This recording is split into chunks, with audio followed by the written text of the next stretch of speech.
Hey, Jenna Torres here with CTF. It's Technique Tuesday and we're going to talk about going from the hang, particularly why we put so much emphasis on it at Conviction Training Facility. So what I want you guys to understand is that the hang position for the clean or the snatch is the same lift. It's not a separate lift as going from the floor. It's just it's one of the positions that we're trying to hit when we go from the floor.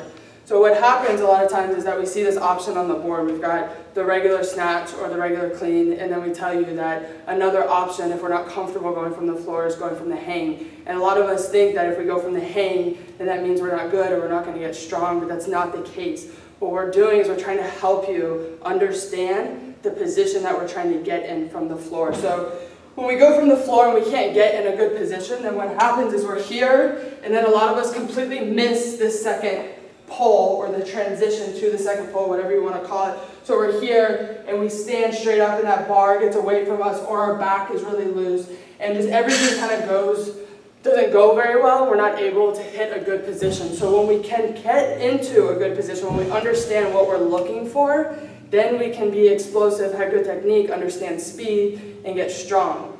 But we have to understand what position we're looking to get in. So if we can kind of just slow down and realize like we can lift just as much weight from the hang as we can from the floor, and we just focus on that position. So we can start, we can pick up the bar, we can get in that make ready position that we talked to, and then get in the hang position. What we're looking for from the hang, from the top of the knee, is that our shoulders, my shoulders are in front of the bar. Some of you, depending on your lengths of your limbs or wherever we're at, like some of you, your shoulders might be right on top of the bar, but what we don't want to see is our shoulders behind the bar in the squat position. So if we can just kind of take a step back from our lifts and just kind of really focus on hitting this good hang position, maybe spend a few weeks there, then maybe we can start going from the floor. When we go from the floor, we just kind of move those knees back, keeping a big chest, and we end up getting this same position when we practice from the hang. So try that out, see if you can figure out that hang position, getting that good shoulders over the bar or just in front of the bar. Good.